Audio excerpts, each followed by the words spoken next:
What's poppin', y'all? Welcome back to another episode of NBA Weekly. I'm your host, Pee Wee the Plug, and in today's episode, we have to talk about the Kyrie Irving trade request. Before we dive into that, though, I want to make the obvious announcement. Yes, I am done finally moving in. As y'all can see, the studio is brand spanking new.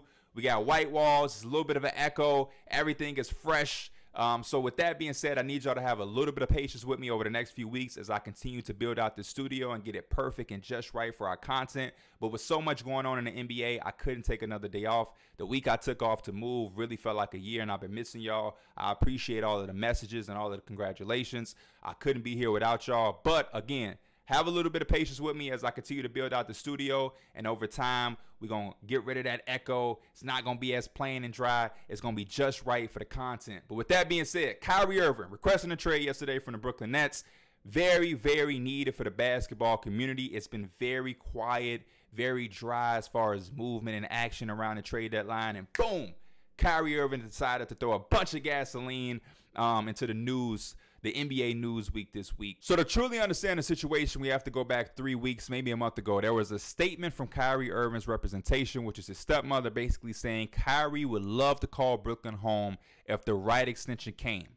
And after that, we heard nothing. Usually when this happens and a player expresses the want to stay in a place and want to be extended, we hear some type of statement or report or some traction of, man, they're working close to agreement or this, that, and the third, like Miles Turner.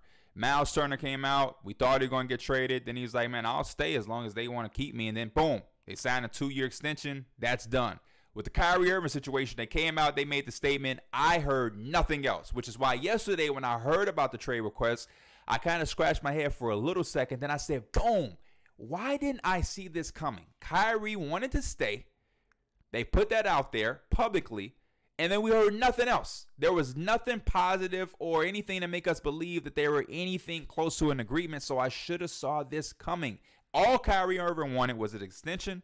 He wanted around $200 million, which is about $50 annually per year. Sounds like a lot of money, but a lot of players are pushing towards that if you look at these contracts. And I truly feel like Kyrie and his team played this perfectly. They had a lot going on over the last few seasons. The COVID and vaccine situation, we already know. Kyrie had to sit out. That was a big cloud around the team. After that, he came back to a team that had no James Harden, who had requested a trade. You got Ben Simmons, who wasn't playing because he had an injury. And the Brooklyn Nets just didn't really look well. Him and KD got swept in the first round of the playoffs. They go into the offseason. Kyrie is taking his player option. And then Kevin Durant requests a trade. Now it looks like everything is all hell. Kevin Durant doesn't want Sean Marks or Steve Nash. They end up not trading him because the trade market is so crazy because of the Rudy trade and the Donovan trade and the DeJounte trade. So it's like, man, if those guys are getting 4 picks and 2 swaps, Kevin Durant got to get 10 draft picks. You got to get 10 first-round picks to get Kevin Durant if that's the asking price for Rudy Gobert. So that luckily saves them Brooklyn Nets and allows them to keep KD hostage. And the best thing that happened to the Brooklyn Nets was listening to what Kevin Durant wanted and firing Steve Nash. After they fired Steve Nash, they had a little bit of a situation with Kyrie. He posted the movie, and it was, anti-Semitic, and they had to sit him out, and he got his deal with Nike removed, and there was all of this drama going on, and then boom, he comes back. They got a brand new coach. Nicholas Claxton has emerged into a Defensive Player of the Year candidate. KD was the MVP candidate, all-star starter. Kyrie is an all-star starter. They were second in the East behind the Boston Celtics. They were moving. 10-game win streak, 11 games, 12 games. I forget what it went to, but they were rocking and they were rolling. And Kyrie and his team did the perfect move.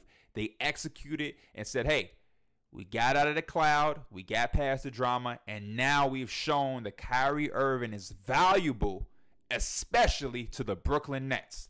This is what the Brooklyn Nets can be with Kevin Durant and Kyrie Irving on the court together. They can be a top team out east and a team that can legitimately compete for a championship. With all of that being said, him and his team, they made the move for the contract extension. That's the perfect time to strike for an extension and to get everything you want. You can't ask for a contract extension when you have the anti-Semitic thing going over your head. You can't ask for an extension when you got the vaccine thing flying over your head. You can't ask for an extension after you just got swept out of the playoffs by the Boston Celtics. You ask for the extension when everything is going good, everything is at its peak, You're showing your value, one of the best fourth quarter scorers. The team is not where they are without Kyrie Irving. And that's why I felt like the Nets a little bit here dropped the ball, because you don't really have much leverage. And I think they might get themselves in trouble if this goes a little too far and you have to end up trading him by the trade deadline. So we have to take a step back. The Brooklyn Nets, since they acquired Kevin Durant and Kyrie Irving, have had to deal with 3 trade requests. We had James Harden last year, after just coming to the Brooklyn Nets, had already asked for a trade out. He's in Philly. In the offseason, we had Kevin Durant say, hey, this ain't looking where I want it to be. Y'all got this coach and this GM who I just don't understand what they doing, and I need to dip. I'm not having fun. I'm not growing as a basketball player. We aren't competing at the highest level. This is a mess. I have no shame. I'm out. I am out. And again, because of the trade market and because of the asking price, nobody really had what they wanted and nothing really made sense. They were able to bring him back, especially because he had signed that extension real soon before that. And now with Kyrie, it's a way different situation than Kevin Durant. Kyrie's situation is different because it ties into Kevin Durant. If you trade Kyrie Irving right now, you're not getting a ransom, a king's ransom of a return. You'll probably get 1 draft pick depending on who the team is, and you'll probably get a couple of role players that are rotational pieces. For example, the Dallas Mavericks put together an offer that was something like Spencer Dinwiddie, a first-round pick, and Dorian Finney-Smith. I think that's one of the best packages that the Brooklyn Nets could get back. You get a guy in Spencer Dinwiddie who can start, come off the bench, very, very good role player next to Kevin Durant. And you got a guy like Dorian Finney-Smith who's going to be another good role player, can space the floor, be defensive, be versatile, play 2 through 4, and be a very, very good glue guy next to a Kevin Durant. But a deal like that does not replace the impact that Kyrie Irving has had on his team. I don't know if a Spencer Dinwiddie, Seth Curry, Kevin Durant, Dorian Finney-Smith, and Nicholas Claxton starting lineup is taking you that far in the playoffs. I really don't know. And what that leads a lot of us to think is the inevitable. That's going to lead Kevin Durant to doing what? Asking for another trade request. So when I see this and I think to myself, it's like, why didn't the Brooklyn Nets just give Kyrie what he wants? You have a situation here where you can have potentially a championship window. You got Jacques Vaughn, the coach that Kevin Durant and Kyrie Irving have flourished under. This is the guy that they think is much better than Steve Nash, and the success says so too. You got Nicholas Claxton, who again has emerged into something wonderful. And then Ben Simmons ain't done nothing yet. So if you get anything out of Ben Simmons, you could be an even better team. If you get anything out of him, we're trying to all give him the benefit of the doubt. We know he's coming off injury. It's been a year he had missed. But at some point, Ben got to give us something, right? He got to be somewhat better than what he's shown. At some point, Ben has to at least average 12 points a game. At some point. But without Kyrie Irving, it's Kevin Durant, it's Ben Simmons, it's Nicholas Claxton, and you have some shooters and a couple of rotation players that you're going to get in the Kyrie Irving trade. The Lakers can give you 2 picks that are far, far away. But what role players can they truly give you? The Miami Heat, Kyle Lowry, the Nets don't want that. So the writing is on the wall that if Kyrie leaves, Kevin Durant leaves right after him. And you're back all the way at square one, which makes you say, why did you even give up D'Angelo Russell to get KD in the first place? You had a nice culture being built, a young, fun team with D'Lo, Jared Allen, Karis LeVert, Spencer Dinwiddie. You sacrificed all of that and all the draft capital you had to win a championship, and these guys only won 1 playoff series together. 1. This team hasn't been on the NBA Finals. The last time we saw them in the playoffs, they got swept. We can come up with all of the excuses in the world on why it happened, but the facts are the facts. And this team was put together to win championships, and they haven't come close. So now that you got this team back rocking and rolling, why on earth did you not just give this man what he wanted? That's what I can't wrap my head around.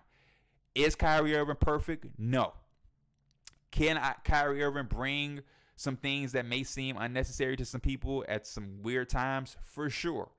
But the fact of the matter is that when him and Kevin Durant are on a court together, this team gives you a championship window, especially, I'm going to keep saying, especially with the emergence of Nicholas Claxton on the contract that he's on. you have a chance to do what you came to do.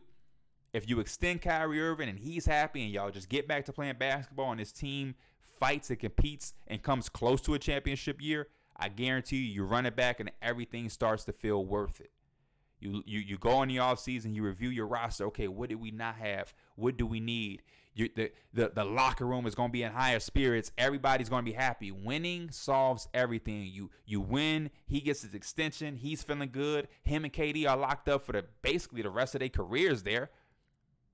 And all you have to do is keep filling out the rest of the roster year in and year out and just keep fighting and competing in the East. But no, you didn't give him what he wanted, which, again, not saying they're wrong. I understand organizations have to put their foot down at some point, and maybe they just want to wash their hands completely. But with washing your hands, you put yourself in a position to ultimately potentially lose Kevin Durant. And if you don't have Kevin Durant, you're back at square one. And again, you have no draft capital like that. Obviously, if you trade Kevin Durant, you'll rebuild that slowly. You know what I mean? You'll get back a couple of young players, hopefully, and you'll get a boatload of picks to kind of restock that. But you're back at square one. You have a fan base that went from coming out to trying to become Brooklyn Nets fans and hoping to win a championship to hoping to get the first overall pick that fast. That fast. And in a trade for Kyrie Irving, man, hopefully you can get a pick. But again, like I said, the Dallas Mavericks package is probably the type of package you're going to get from a lot of teams. You're not trading Kyrie to the Clippers and getting Paul George and Kawhi. You're not trading Kyrie Irving to the Heat and getting Tyler Hero. You can't even get a Tyler Hero if they wanted to give him because you have the Ben Simmons on a rookie extension. The Ben Simmons being on that team has stopped so many trades from happening. Well, Kevin Durant wanted to get traded to the Suns. They couldn't even make a signing deal happen with Aiden because Aiden can't come over there with Ben Simmons being on the roster. He has the rookie extension, which blocks another player on a rookie extension, a max rookie extension, from coming over there. So it's so much already going on with just having Ben Simmons on the team. So it gets really, really complicated. And I think this is going to turn out to be a mess because at this point, I really think Kyrie Irving was trying to give them a chance to just give him what he wants. They didn't. And now I think at this point, he wants to be out. I think he wants to be in L.A. with LeBron James and Anthony Davis. And I understand why. The last time we saw him and LeBron together was the best version of Kyrie Irving that we ever saw. And secondly, the LA Lakers have a situation where they need exactly what he does. The Lakers acquire Kyrie Irving. All he has to do is be Kyrie Irving. He doesn't have to be a floor general. He doesn't have to be anything that he's never been. He come play with LeBron. They already have a history. And every time we hear him talk about LeBron James, there's a sense of like a relationship there that's kind of missed and is very reminiscent of their time in Cleveland. And I think everybody wants to see it. It makes the most sense in the world. And I think if they were able to acquire Kyrie Irving, the LA Lakers, they ultimately become one of the favorites again. Kyrie Irving, Anthony Davis, and LeBron James. It's a match made in heaven, in my opinion. But again, what do the Brooklyn Nets get? Probably some filler from a third team because they probably don't want to bring Russell Westbrook and rejoin him and reignite him with Kevin Durant. So you probably dish him off to a Jazz or a Wizards team. I don't know. Some team that has just other role players. And then you put Kevin Durant in a situation where he's finishing out the year with Ben Simmons and Nick Claxton, and they're trying to fight their way through the Eastern Conference. And if KD can pull it off, then, man, KD is one of the all-time greats. But to me, that sounds like a frustrating end of a season that was at an all-time high for this new Brooklyn regime. And it sounds like KD going into the offseason saying, hey, we tried. I was a professional. I showed up. But ultimately, this ain't it, and it's time for me to go. And you find yourself back at square one and with probably the worst assembled duo, super team franchise we've seen ever. This is probably hands down the worst organizational attempt to do something monstrous that we've seen. You had James Harden, Kyrie Irving, and Kevin Durant on one team. On one team. And in 3 years, they all requested a trade. That is 30 for 30, unbelievable, unrealistic in 2K land type stuff. I'm with Kyrie Irving. I hope the Brooklyn Nets can figure this out. I hope Kyrie Irving can find his way in Los Angeles. Y'all give me y'all thoughts in the comments. I know it's a bunch of mixed feelings. I understand people feel the way they feel about Kyrie Irving. People feel the way they feel about Kevin Durant. But I am a guy that's always in favor of players going out and executing for them to get what they want and for them to get what they deserve. The franchises do it every time. When a franchise wants you, they can give you any contract. When they don't want you, they cut you, they trade you, they buy you out, they move on with you, they can wash their hands. And I think players deserve to have the same right. If you want to be there, if you want me here, extend me. Do these things. If not, that's fine. But I'm leaving.